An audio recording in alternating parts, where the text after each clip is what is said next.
Okay, hey guys, back with part 2 of my series against Waldie 191. So, starting off where we finished the last video. On the left here, I check the flop, he checks back. I lead the turn, I expect to get a lot of folds, plus I have some pretty good equity with my flush draw and 2 overs against his weak pairs if you check those back. Plus I can fold ace highs.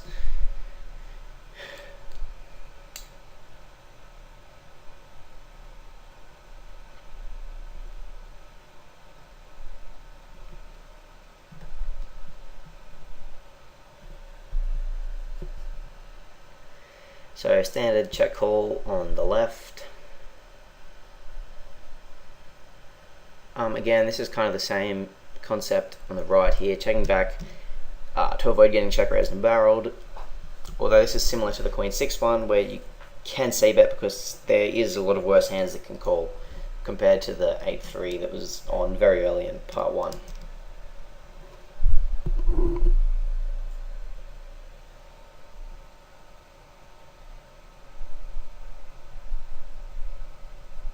And standard bet on the turn there on the right on the turn. So 3-bet bluffing again, pretty good 3-bet bluff hand. He's folded to 2 out of 3 3-bets, I think. Possibly 4 out of 6. Not sure.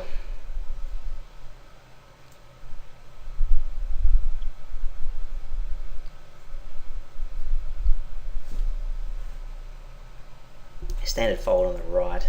It's only his second 3-bet at deep stacks. So standard check call on the left for me. And I 3-bet again on the right. I 3-bet him a lot. So here the turn checks through, and I decided to overbet. The reason I decided to overbet was similar to the last hand, because I think that his range is comprised of bluff catches and weak hands. However, I don't actually like overbetting here, because in that A6 hand that I finished part 1 on, it was much easier for his range to call in that spot. I could have a lot more bluff hands when he checks back the flop. However, here, when I check call the flop, my range is somewhat defined, and this turn to river combo helps my range a lot. So I think that this is a spot where I'm bluffing very infrequently.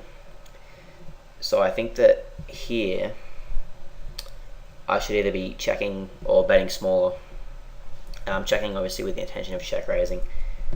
The reason to check raise would be that I think he bets anything that he calls a lead with, which I think is probably true in this instance.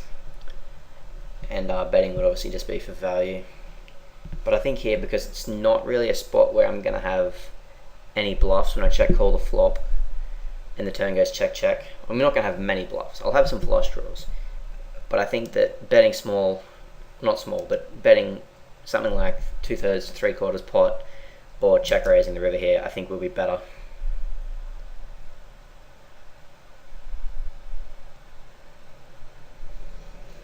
Standard c-bet on the right.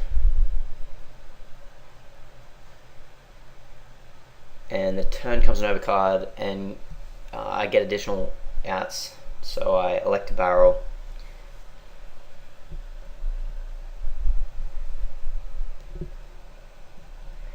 The river comes a pretty bad card.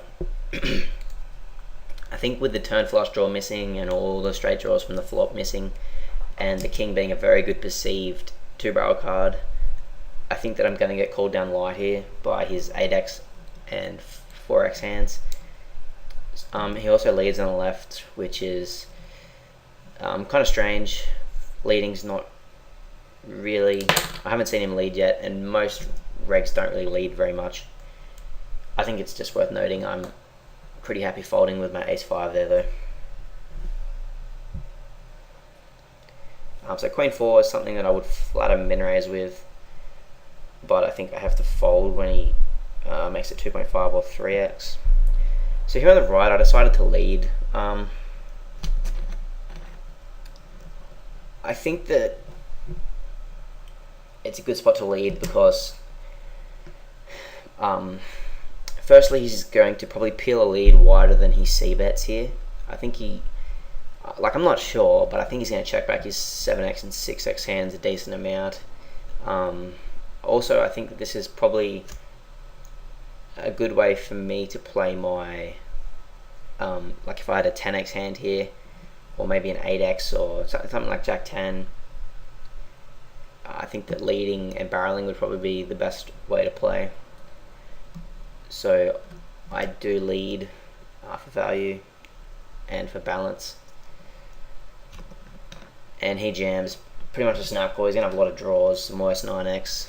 He ends up having queen 9, so we just chop. So 3-bet bluff, 6-4 off. No, fold. No, I do 3-bet, which I think is good.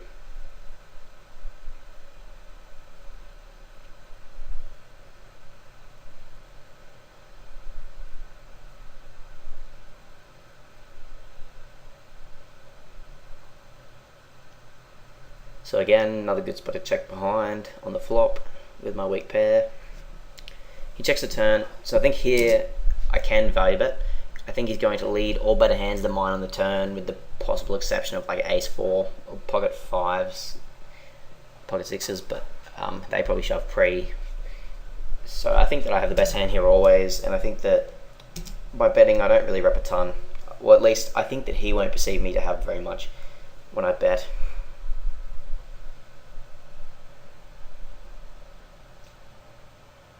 So I 3-bet, I widen my value range on the left because I have been 3-betting with a pretty high frequency. I think he is going to start flattening my 3-bets wider, and he's going to start 4-betting. So I was intending on getting this in against a 4-bet just because of my frequencies. So far I've been so high, I think he's probably going to start 4-bet bluffing me. That would be the correct adjustment. So I flatted a 3-bet with king 6 suited. I think if I had a read that he was like super tight with 3-betting, I should fold this, but I don't think, even though the HUD here says that he's 3-betting 11%, it's only 28 hands, and I do think that he's 3-betting wider than that.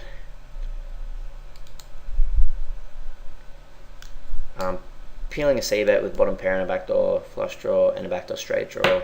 I'm probably just folding to a lot of 2-barrels though. Here I just think I have good enough showdown value to just check down.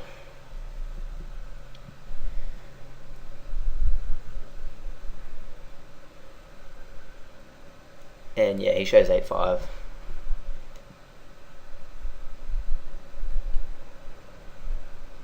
Which I think does confirm my read that he probably is 3-betting fairly wide. Wider than the HUD showed at least. So he 3-bets and I just snap jam with ace jack. He open shoves for 24.3 big blinds, and I call with 8-9 off. I'm just going to use poker strategy Equilab to analyze this. It has a pretty cool feature where you can open the hand range calculator. So I put in 2s to 6s as his open shoving range. He probably doesn't open shove 6s, it's probably 2s to 5s in reality, or maybe 2s to 4s. But I used 2 to 6s to show the example. I put in my equity needed as 48%. I think it's actually like 47.9 or something. But I calculate hand range, and this shows the hands that I can call his open shove with. So I click take to main window so I can visualize it nicer. So these are the hands that are going to be profitable to call if that's his shoving range, and 8-9 off is within that range.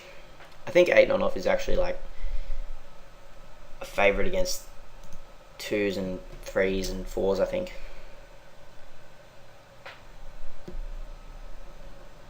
And I mean, I'm like as certain as anyone can be that that's his only shoving range at this point. We don't have any dynamic to suggest that he's shoving anything else, and without the knowledge that I call with a hand like this, it would be pretty bad to shove anything else anyway. So I do like my call with 8-9 there.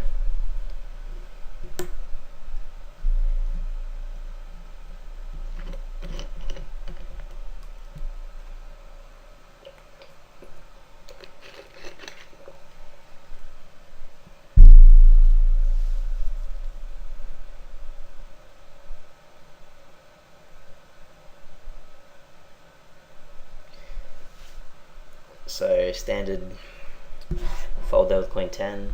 I'm sorry, with 6-3 and standard min raise with queen 10. So it's kind of getting to that stack depth where I could think about folding some buttons, but at this point he's been fairly tight at all stack depths. His VPIP, and I do think that the average player decreases their VPIP as stacks get shorter. So I think that I can probably profitably play this by min raising. Standard flat out position with queen 10 suited. So check call the flop on the right. On the left, he check raises. At these stacks, I think that if he check raise any draw or any pair, he is pot committed against a shove. And I think that, I mean, if I flat, I don't expect to really get barreled a whole lot anyway. So I think that just shoving the flop with my value hands on the left is going to be the best way to play. So here on the right, I elected to bet 280. The reason for that is I think that overbetting is not really going to be an option for like my king X hands. So I want to bet a size that I could credibly rep the most value hands with. Also, I'm going to be bluffing here very infrequently.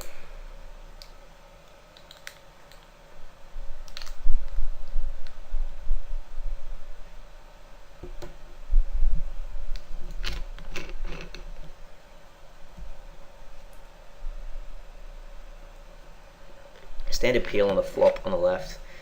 On this turn, I like to just fold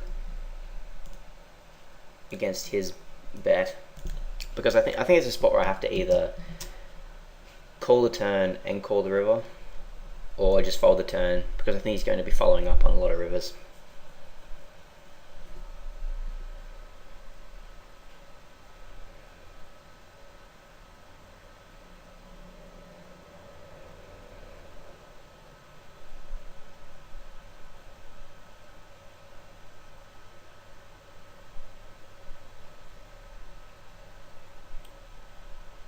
So I thought about under C betting on the right, but I think it's probably a bit easier to just stick to my standard to get. It's a bit easier to get the money in by sticking to my standard C bet.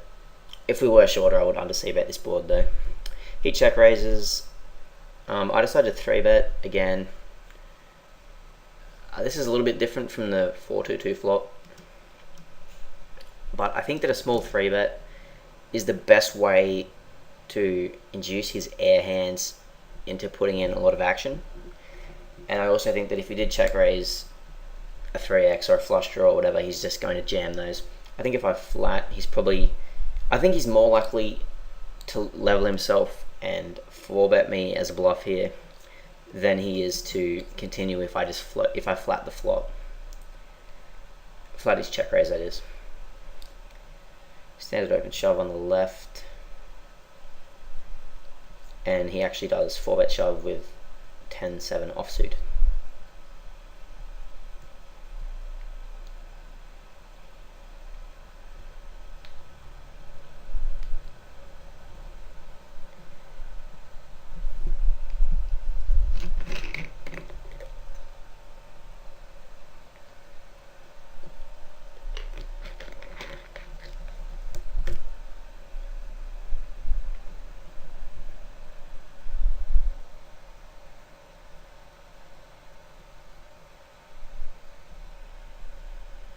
So these are the last two games, I believe.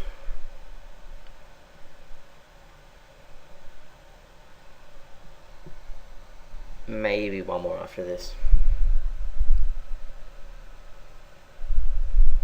So again on the right, Jack 6, one of those hands that I would defend to a min raise, but I think to 2.5x or more, I should be folding.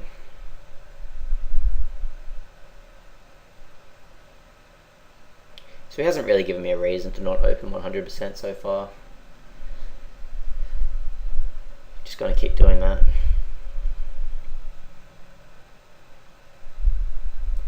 Standard min raise on the left. I see bet on the right, and he check raises.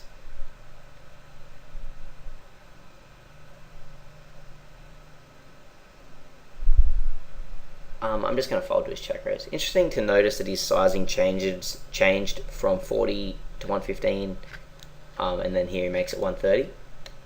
Not really sure what that means. Would be interesting to see his video and see if he has a sizing tell there or something. So on the left, I min raise. I think that I have folded. I believe I folded a button earlier against him. I just think he's probably playing less than 50% against it at like 13 big blinds or something. So raise on the left. He's gonna let him call me with a lot of dominated hands. Sorry, a lot of dominated hands. Hands that I dominate with my Jack 10. Standard C-bet on the right there as well, with the 9-4.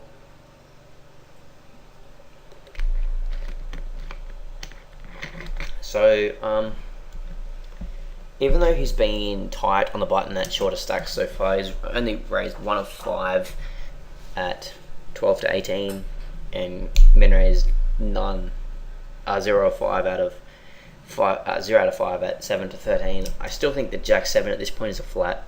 If we knew that those were his true numbers, like it was actually opening like 20%, then we should be folding, in my opinion. But again, I think it's just a sample size issue. He has been open shoving at those depths as well. Like, it's not like he's just been folding everything. Standard min raise call with King 10. Now, this is an interesting hand on the right with the 7-5. So, pretty standard C-bet here with the gut shot. I'm planning on barreling a lot of runouts. So the turn comes the queen of spades. And I think that he's probably check raising almost all of his flush draw combos on the flop. So I think that this is a spot where I can barrel with impunity. Probably also overbetting on the river, just because my range is like infinitely stronger than his. But the river comes 4th spade, which is interesting. So I think that I can obviously have the ace of spades here a lot. And I do like to overbet. So basically, I think that any reasonable bet size, like more than like 250 here, I think he folds his 2-pair combos, and like a straight if he somehow floated Jack 9 and hit that. I think that the question is really if I can fold out middling flushes, namely the Jack high flush. Like if he folds to 575 and calls 300, then I think I should be overbetting. Whereas if he calls both, it basically, it just depends on the elasticity of his middling flushes. So I thought at the time he folds the Jack of spades. I'm not really sure if he does now, looking back. I think that overbetting is not bad. I think that overbetting will be profitable just because he's going to be folding such an absurdly high percentage of the time here. But I think that if he doesn't fold the Jack of spades, I should be betting something more like 250 or 300 and just giving myself a better price on my bluff when all of his like 2-pair hands and stuff are folding to any size, in my opinion. On the left, I elect to check shove. The reason for that is I think he's c-betting all of his 3x and 6x.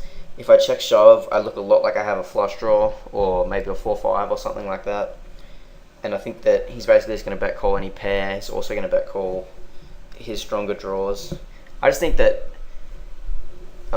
check shoving is the best way to stack his 6x and 3x hands and his middling pairs and stuff. And that was just the cooler for him on that board. So standard flat and check call on the right. Again, no play on the turn here, but to just call. And I check the river again. and he bets fairly big.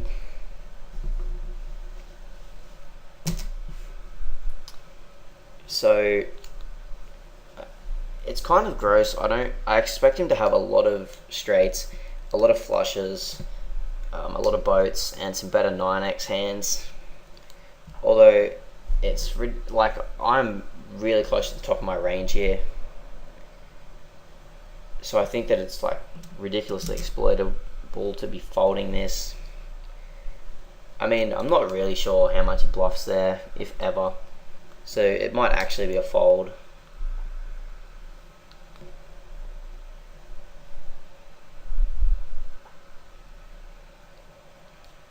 So this hand I c-bet the flop. I think on an ace-high board he's less likely to check raise with a lot of draws, and he will have 7x and pocket pairs, like a lot of worse 7x and under pairs to check call me with.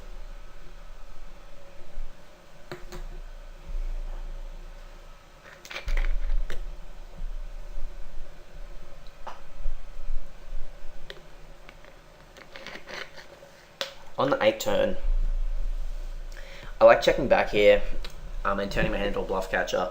When the draws miss on the river, I like calling. I think about value betting against those draws, but he will have a lot of 8x and ace-x, and I think I'm better off checking back and then bluff catching on safe rivers.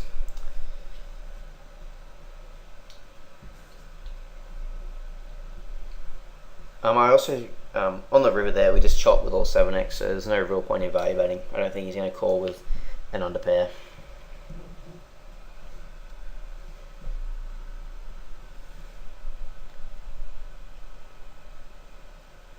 So this is another interesting hand here.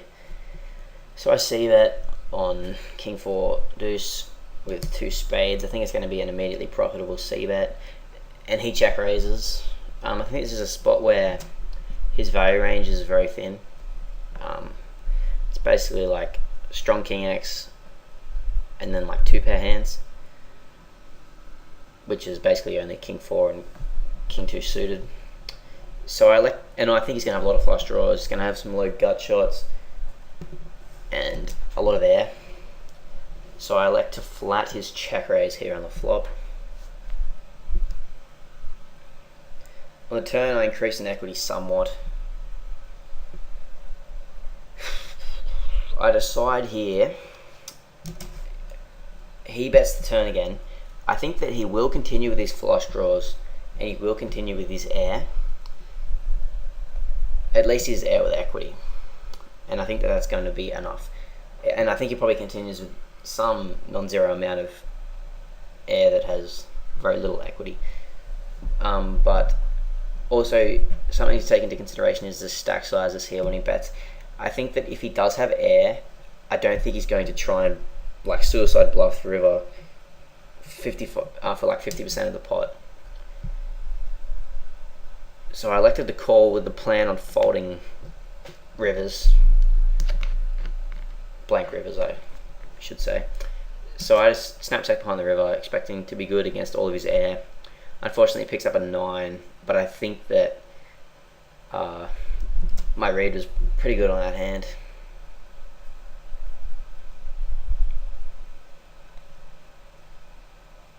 So this is a standard shove against his min raise.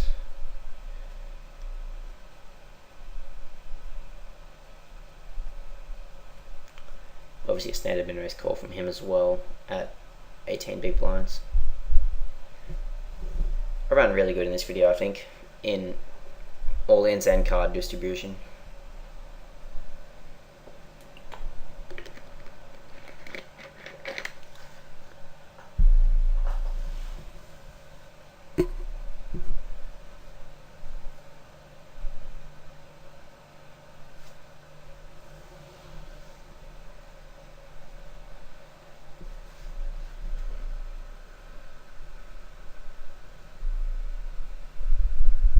So this hand's pretty interesting. So standard min raise pre, he flats, and he donk leads on Jack 8 deuce. No real play for me other than just a flat here. He probably, I think that his most likely hands is some air and then some gut shot type hands. Some hands that aren't like super happy with check calling or check raising. Kind of like the 10-9 hand that I explained before. Like, I'm not really sure about his leading ranges or his general thoughts or approach to situations, but that's probably what I think he's leading. I don't think he's leading with 2x or 8x. He might lead with some jack x hands, but I don't really see much reason for that. So on the turn, I flat, just to allow him to barrel off. He probably thinks I have a cap range here. I think he probably thinks I have 8x, 2x, and pocket pairs, and he'll just try and barrel me a lot. On the river, he checks though.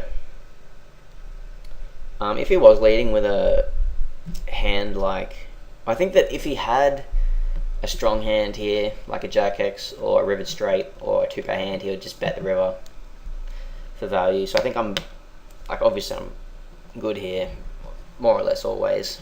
But I think the interesting question is, like, how do I get value and what is his range? So I think that when he checks his river here, he might have some weak jack x hands, but I think the majority of his range is hands like 10-9, queen 10, 10-7, or maybe like 10x of diamonds, like a backdoor flush draw type hand, maybe, that was leading the flop or something like that.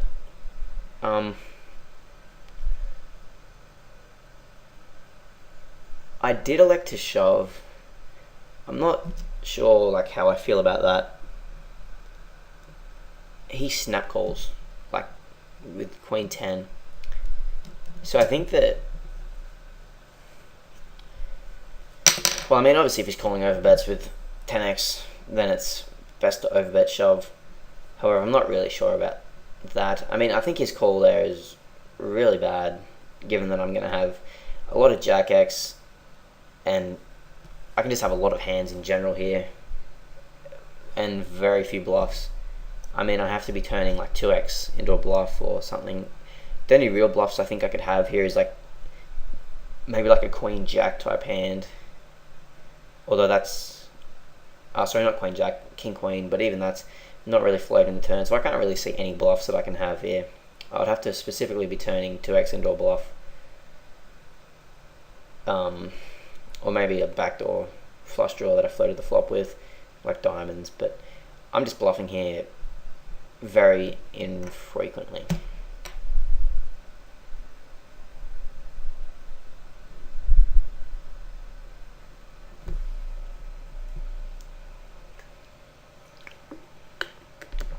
Pretty standard flat out of position and nothing I can really do on this board.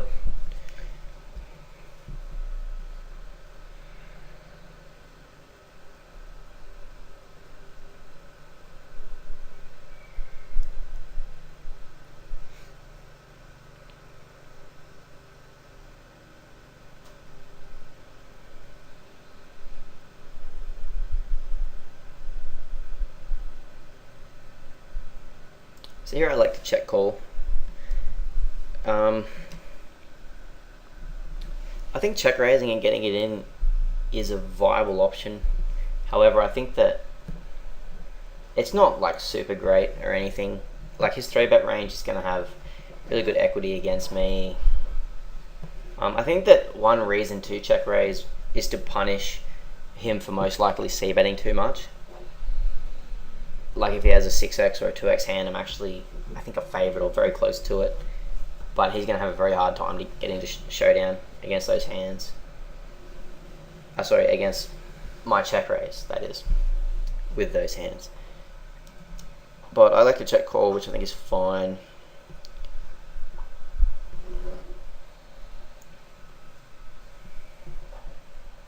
He double barrels a turn. I'm getting decent odds here. I need something like 27%. I think that I can get barreled a lot on a 9 river. I think on a 5 river I can cooler him. If he has a 7, he'll probably shove that for value, obviously. On a 10 river, he'll probably shove his bluffs a lot, as well as shove fairly thinly for value, because I don't think he expects me to have any 10x in my range. And a 9 river he could shove as a bluff, also not expecting me to have many 9x. and he'll obviously shove like, well, actually, he might not shove that thin for value there. He shoves on the perfect river for me. I snap, and he has king 8. So that is the end of the video. Again, if you have any comments on anything really, any of the hands played, or my video making style, as these were my first videos, I would appreciate them in the comments box, and I will respond to those. Thanks for watching.